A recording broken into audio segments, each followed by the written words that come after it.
You're listening to the Minutes on Growth podcast, the show that brings you mindfully curated insights into relationships, spirituality, personal development, and everything in between, with your host, Tanaz Hussainpour. Hi, everyone. It's Tanaz Hussainpour, and welcome to another episode of Minutes on Growth. Today, I have the lovely Hilary Curwen with us, fitness and wellness instructor and founder of LA Privates Pilates. Welcome. Hi. Thanks so much for having me. Thank you for being on. Okay, let's dive right in. How has COVID impacted the fitness industry? Because it's one of those industries that, we never thought that it could pivot and go online, but it was one of those industries that expanded the most during the lockdown. So tell us a little bit about it. Well, so for me, teaching Pilates, I don't know in terms of I have friends who taught spin and circuit training and all that, and I don't know how they were able to do it. But in my experience with Pilates, I was teaching reformer Pilates. So everything was on a machine. And I was always kind of like, mat Pilates is stupid. Not stupid, but I was like, it's easy. I had this whole narrative in my head about mat Pilates. And then that night, I remember when all the studios got shut, closed down. I was like, all right, I got to teach everything on a mat. I'm going to just do it. And I did the next day or something. Because I knew I had to move fast. And it really was incredible. I was very surprised with the amount of stuff that I could do on a mat that mimicked what I would do on the machine, on the reformer. Wow. So yes, it's something, it was different, but it's also very similar to what I was doing. It's just changing your mindset of using tools and going, okay, I have wine bottles in my house. Let me use wine bottles as weights. Let me, use socks as opposed to being on a machine. Let me use socks as sliding on the ground. I think it was about being creative. Mm-hmm. I love that. So you mentioned mindset, and I talk a lot about mindset as a mindset coach myself. So tell me this, was it difficult to make that shift, that reprogramming of your mind to say okay, this has happened and I'm going to, pivot my business? Or was there a fight or flight freeze mode that you experienced? For me in this instance, it was very automatic. There was no fight or flight. It was all right, got to do it. Let me move to the floor. I know exactly what I'm doing. I also, when I do my routines, when I teach my classes, I don't make a routine ahead of time. I'm on the floor, feeling my body. What are we doing? And it was instinctual for me. And it was really seamless and really exciting. It was really exciting in the beginning because there was a lot of people. I was also offering donation based. So and people that were out of work, I was like, please don't pay if you're out of work. And I would have the amount of people that showed up were astounding. And I would have people that cousins in England, had people all over the place, which was really cool. And I think what was exciting about that was people also that had never done Pilates before were more inclined to try it. I love it. And I feel also the lockdown really opened our eyes to the importance of physical health and, taking care of our body. I hope so. Because when you have nothing else to also your time, you don't have that many other options of things to do, right? You have to not only kind of go look inward and you're reassessing what you're doing with your life and you're acknowledging aches and pains in your body that maybe you would not normally think of because you were able to just do something else and lift heavy weights. When you have to sit with it and sit with the feeling, it causes that a little bit of a shift. And so hopefully, I hope that people started finding that fitness was important in their, daily routine. I love it. Yeah. I think halfway through, it was tough because people got really bored of working out inside. I think there was a level of it dropped off. Yeah. So, and to get it, I totally get it. Yeah, you're right. But for myself and my own household and the people around me, there were two groups of people. It was those people who got really fit and the people who ate their feelings. Right? Isn't that so funny? That was absolutely it. Yeah.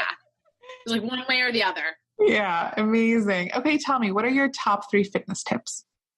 I want to say like, doesn't matter how much time, but that's not a very good like way of saying it, but do it regardless. And then do it regardless means if that means you can fit 15-minute walk into your day, if that means you're doing 25 push-ups, it doesn't matter.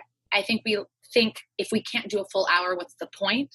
I used to be in that mindset of like, well, if I can't do my full time, then I'm not going to do anything at all.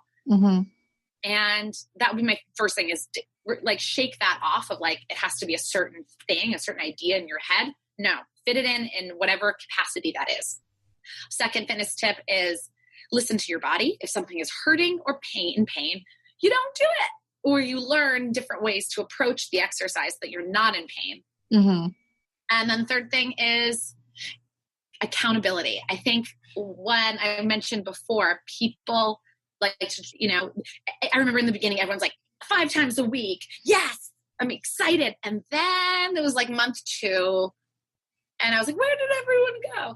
So if you have a friend that you can be accountable with, or if you pay for like a group of 10 classes, like when you pay for something, it makes you want to do it more. Yeah.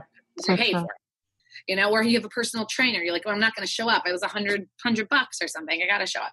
So because in the beginning it's great and it's awesome if you're on track. And then as soon as you find, other things get in the way and have prioritize, then it's kind of like goes out the window. And this should not be, I think exercise and fitness should not be something that you do every now and then. You want to create a routine and it be part of your life. So true. Yeah. I love those tips. And the last one I think is the most important, right? Having just sticking to it. And I think sometimes you're right with fitness. It's just one of those things that sometimes we're like, okay, well, I don't really have time to do it.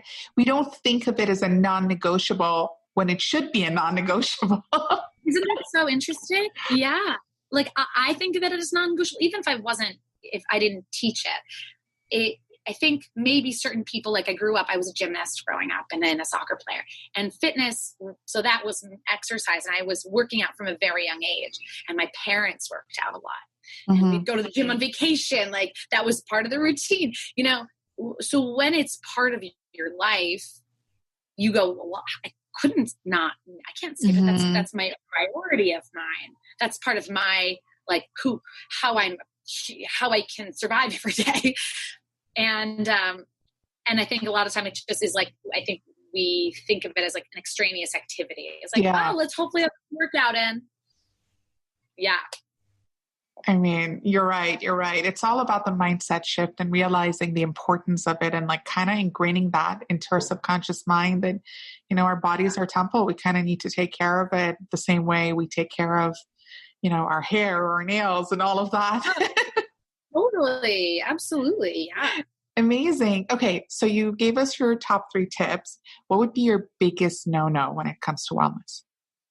I think it's trying to be looking at someone's body and going, that's what I want. I want that person's body. And it being about that. So you're trying to create someone else and your body is different than my body is different than someone else's body. Like it's when we start putting these restrictions and like these unattainable goals on our body to try to fit something, it's just going to be depressing. So what happens is when in your first month, when you're working out so hard and you feel really great and you're like, oh, I maybe cut a little bit more, or I lost weight, whatever the things are. But then you compare to the girl next to you or you see on Instagram or whatever, like, but I want those abs. Well, I'm not going to get those, what's the point? And then you just exactly. You're so right. I mean, like I go to the gym and then I go on social media and I'm like, wait a second, like, will I ever get there? Like, if I'm not, I might as well stop right now. Right. And these instructors, I don't know of any right now, but I think there was a thing, get the body of your dreams and stuff. And I'm like, what? Get a body that feels really good.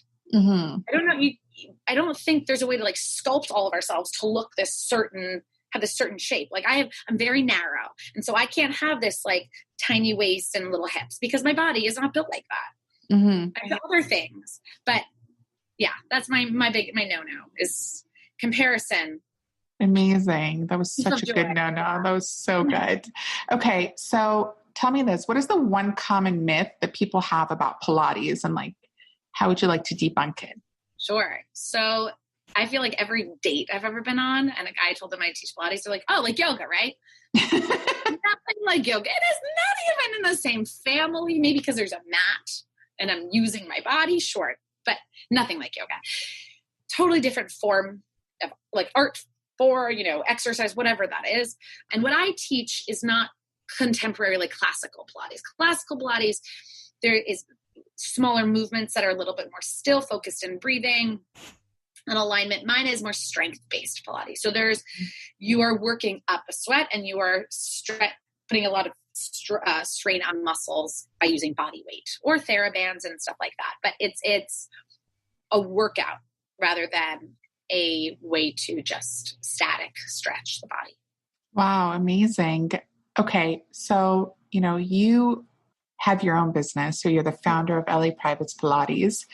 What advice would you give someone who is considering opening up either a studio or pursuing a career as a fitness instructor? I think for opening up a studio, so that was one thing I never wanted to do. And I don't know if especially now I'm like, I'm glad I kind of don't have a studio. I've always taught out of people's homes. So I've brought my stuff or I teach at a studio. But I liked the idea of not having any overhead. So for me, it was all about like going to people and trying to bring Pilates to people by coming to them and giving them all the stuff by not doing much work on their end. But I think advice would be to change things up, because when people get certified, well, I'll use Pilates as an example. You get certified, you're teaching a ton of classes because you're trying to work as much as possible. And then what happens is you're working 6-7 classes a day, maybe 6, you burn out and you get bored. I remember at one point teaching and the whole time I was teaching, I was thinking about something completely different because it was just automatic. It was like I was on autopilot. And I remember a moment, like I had to check in with myself and go, this isn't making me happy. I'm not happy because I'm not present at all in what I'm doing. I'm out to here. I'm thinking about my lunch and what I'm going to do later and my vacation. And I can teach a class and no one would notice, but it wasn't fulfilling. So changing that and being very present with what I'm doing, maybe and going to taking other people's classes and learning more. And so that every class was something different rather than just the stuff that I could just regurgitate. Yeah. Amazing. Okay. So, being intentional, being present, spicing things up and changing it up. And like, is the Pilates industry competitive? And if it is, how do you think you can stand out in it? That's a good question. Do I think it's competitive? I don't think I don't think so. I think there's enough for everyone. And I think anything is competitive. I think any job that you do, I live in LA, anything in LA, I feel like is competitive. There's a lot. And to stand out, I think you have to really like what you do. And that's what people hang on to. And that's what people connect to. And there was a period when I was not into it. My heart wasn't into it. I was not present and I was not there. And I don't think I probably didn't teach very well at that point. And so to get back in and be competitive, and to bring people to make you like someone that people want to train with is really connecting with people. It's connecting, learning what they find, what they want to work on in their body, what goals they have, whether it's physical or mental, whatever.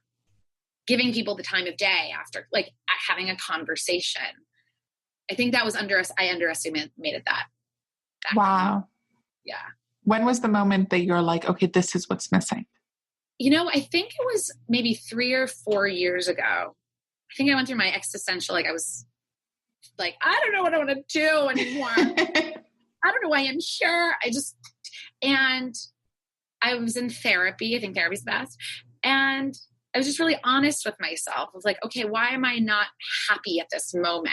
And it's because I'm not connecting with anyone. And I'm someone who values connection on such a deep level. Wow. And I noticed I wasn't really doing that. I was doing the bare minimum, and that was it. And that, it was amazing.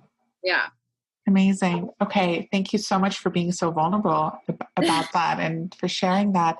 My question is, the moment that you started to align, with your truth and your values start to align with, your career and your purpose, did you feel that things were flowing easier to you? Were you getting more clients? Was there more abundance flowing to you? I think, yes, there would be moments. And that's always something that I've had trouble with since being a kid, is this idea of scarcity and not feeling ever like I have enough. And so that's something it's work that I'm constantly doing. And yes, there are moments of flow and it's the best. And I can actually sit in that and go, wow, this day was great. I had 4 clients here. I had 2 virtuals. I taught a class with this many people. This was my day. This is a great day. And then I have days that I'm like, more. And so I have to tell myself to, relax in that end. And I'm not where I'm supposed to be at this point. I should have a fitness empire at this point. And I think it's stepping back and knowing that I love what I do. I think there was a certain book that said the 4 things that make you successful is giving back, loving what you do, something else I forgot. But yeah. So yes, I think right now in the pandemic, I've actually had that many, many moments of being like, oh yeah, I'm in flow. This is all definitely it's coming to me. And then, days I want to cry. Amazing. I love that. And I love the way you said, and you brought in the element of giving back and loving what you do. And, sometimes I think it's a limiting belief thinking that you can't be successful doing what you love. And, shifting that to saying, I can fulfill my dharma and my purpose and be abundant at the same time. So I love that, that's something that you're intentional with and for reminding the audience of that. So thank you. Thank you. Amazing. Okay. So last question. How can people get in touch with you? Of course. So on Insta, I'm at Hilary Curwen, HILARYCURWEN. And my website is LA Private Pilates. And on my website, there's a little submission. You can get more information that way. And I have several different options. So you can do a virtual library of classes. It's just about 30 classes and you pay monthly for that. Or there's live. Yeah, it's great. It's really cool. There's beginner, advanced, and beginner, intermediate, and advanced, which is and prenatal. And then I have a live class daily, and then I do private or semi-private Zooms and in person. Amazing. Yeah. That's so amazing. I love them. So it's like a membership site, right? Yeah. Mm-hmm. Oh, that's so wonderful. I love it. I love these membership sites that are popping up now. It's one of my favorite things of this past 5 years. It's so great. I mean, it also gives people the chance to try something and without, and not being very expensive and it being, very doable. And yeah, it's great. Amazing. Thank you so much for sharing your journey and, for sharing your insights with us. It's been a pleasure having you. Thank you so much. This is great. Thank you, everyone, for listening. Speak soon.